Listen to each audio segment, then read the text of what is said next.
I've been budgeting for the last decade, and these are the exact 7 steps I used in order to help me reach a $1 million net worth. I want to share them with you so you can just copy what I'm doing and apply it into your own personal finances. That's how easy this is. So with that said, let's just jump into step 1, which is create goals too good to ignore. 10 years ago, I had no financial goals. I was just existing in life and I had no clue what to do with my money. My focus was around filling up my weekends with fun plans with my friends or my family, and I was thinking about days, weeks, months in advance. But now I think about decades in advance because of this one framework that I'm about to share with you. First, what I did was write down a list of all the important things in my life. These could be financial things or just regular life things. Then I applied the SMART goal framework, forcing me to think about my life on a longer time horizon. SMART is an acronym that stands for specific, measurable, achievable, relevant, and time. Specific helps you answer the questions of who, what, when, where, and why. Measurable, meaning either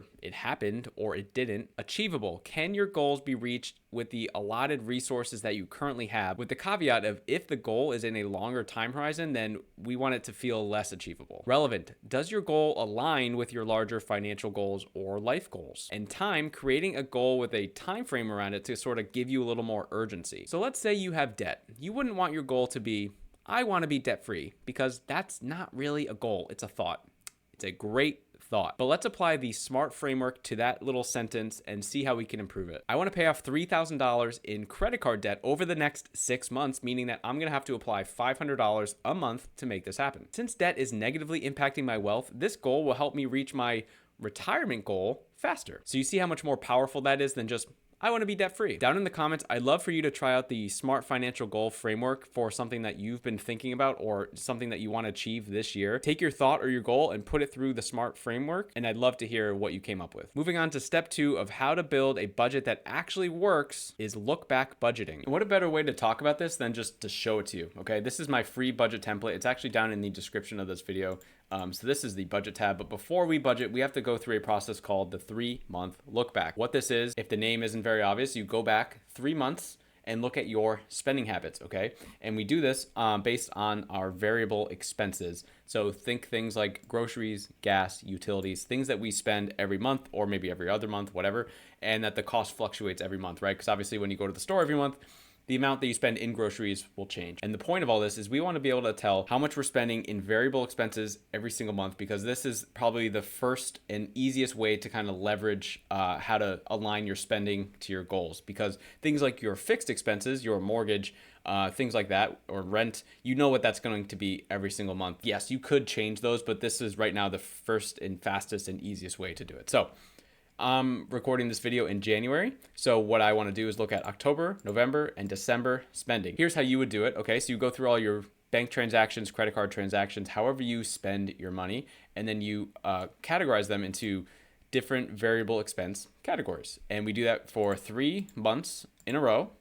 And now the whole point of this is each expense category, we now have an average of where we've been spending our money. So it gives us historical data, which is why this is so great, because every time you spend money, as long as if you're using a card, everything's time-stamped for you and you can always go back and take a look, which is great. Seeing this average for everyone and just seeing the totals for each month, it should be eye-opening as to, okay, here are my goals. Here are the things that I said were most important to me, but I'm spending money here, here, here, and that was very surprising how much, was in this category, for example, which transitions perfectly into step 3, realignment of spending. Now that we have the goals and we have the spending habits, we need to merge those two together. The goals you created earlier using the SMART framework, those are what I like to call the North Star goals. Since you already told yourself that this list of things is the most important things, now you need to commit to that list and make that list a reality. And when I go through this process, I've gone through this process multiple times, by the way, I've used this North Star goal as a way to sort of funnel all of my expense decisions, time decisions, effort decisions, etc. If I wanted to buy a thing or do a thing, I would put it through the framework and the North Star goal.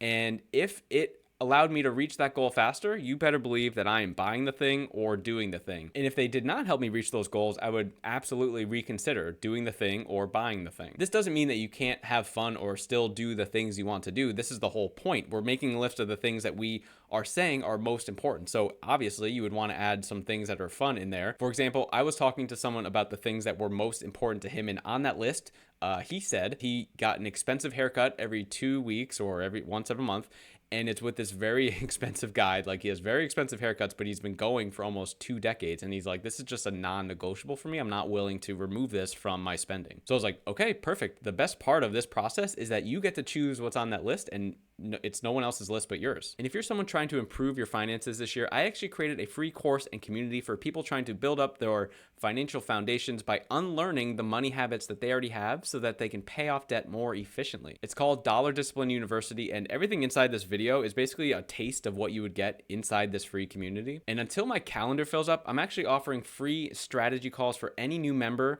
that joins and help you sort of get on the right track towards your financial goals, your financial foundation, and eventually be there with you when you become debt free. So that's school.com/debt. The link is in the description. I'll see you in there. Which brings us nicely to step 4, new and improved budget. We then want to say, okay, is me spending this amount of money in this category aligning to the larger financial goals and life goals that I have for myself? What we want to do then is align the spending with the goals and create a new budget amount, which is this column here. And these are what we're going to be entering in. Based on our previous data, we're going to use this as our best guess to move forward with a new budget amount for these variable expenses, okay? And now anyone can just say like, oh, I think I'm just going to spend X dollars in, groceries, for example. But the most important thing that you could do with this process is have a why behind it, because if you don't have a why, you're not going to stick with it and you're not going to, be able to keep up with it consistently. So let's look at a couple of these and we can kind of use them as an example. So I can just show you. In this example,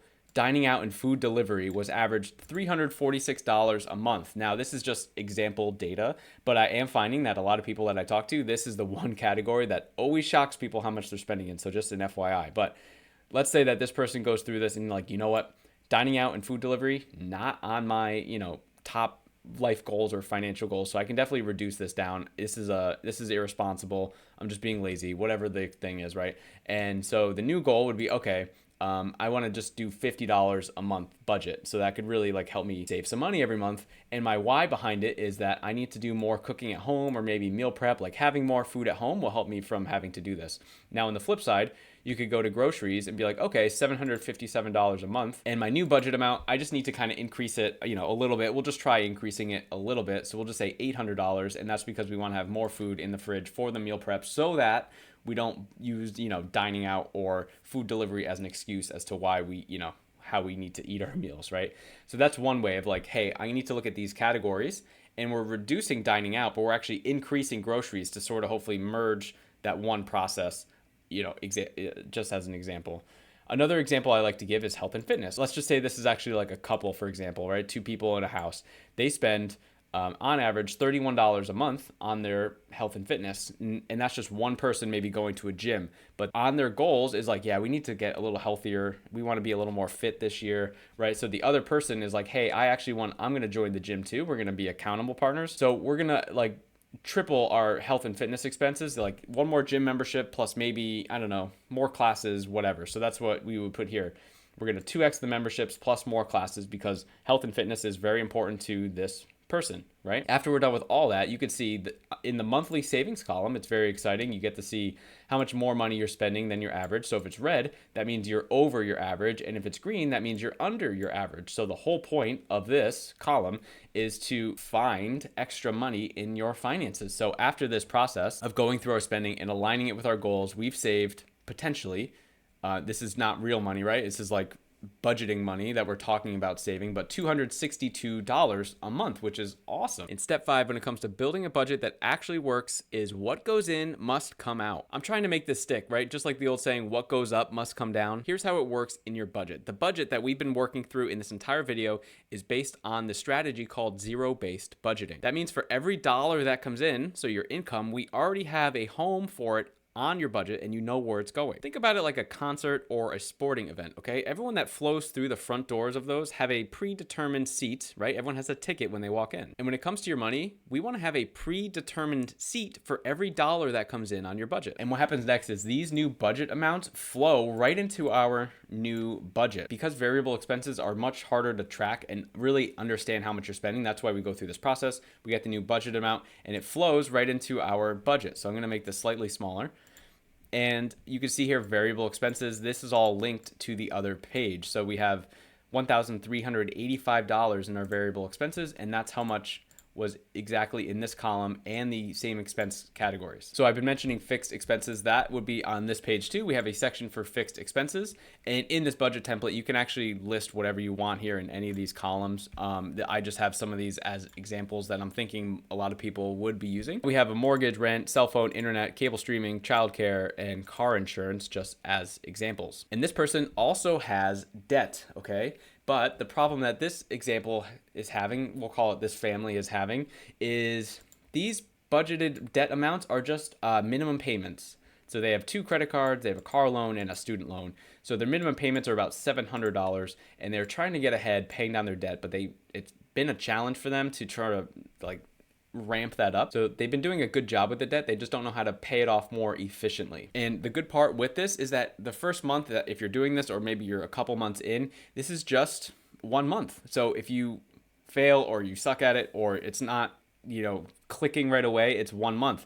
And then what happens is, once the first month is over, so I'm in January, I could just make a new budget for February, right? Using the same data, maybe tweak a couple things and move on. Bringing me to step 6 in the process, 50-30-20, but with a twist. The 50-30-20 budgeting strategy is a great way to eyeball your finances and see where your spending's going. The strategy says that 50% of your income should be going towards need items, 30% should be going towards want items, and 20% should be going towards financial goals like paying down debt, for example. This doesn't need to be exact. We just want to use this as a guide. I love the 50-30-20 budgeting strategy. I use it for myself to this day just to, again, see it as a framework and eyeball where my spending's going. But there's actually 2 reasons why it might fail for you if you do it the wrong way. The first thing that I see a lot of times is that people aren't honest with themselves, like really honest about what a need item is and what a want item is. And I get that line can be a little blurry sometimes. Second, and this is where the twist part of this step comes into play, because a lot of people hear, 50-30-20. So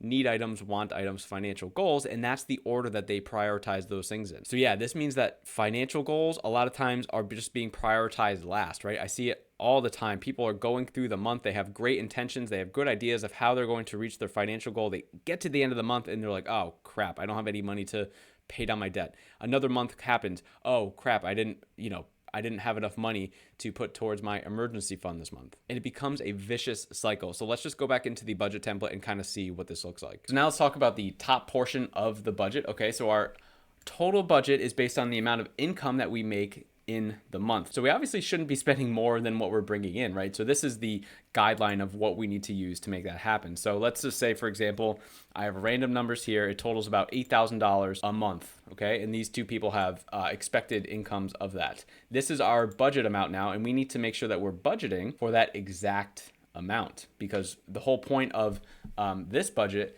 and the zero-based budgeting process is that every dollar that comes in, every cent that comes in, we need to know where it's going. The goal of the budget, and it's sort of set up in a way where we want to have $0 left to budget, and we want to have $0 left over to spend. So again, if our budget is $8,017, we want to spend exactly this amount. So this is how much is left to budget. This is how much is left to spend. Let's just say, for example, we go through the month. Our fixed expenses are what they are, right? So let's just say we go through the month and our variable expenses are also just exactly the same. This will not happen, by the way, but just to make the math easier.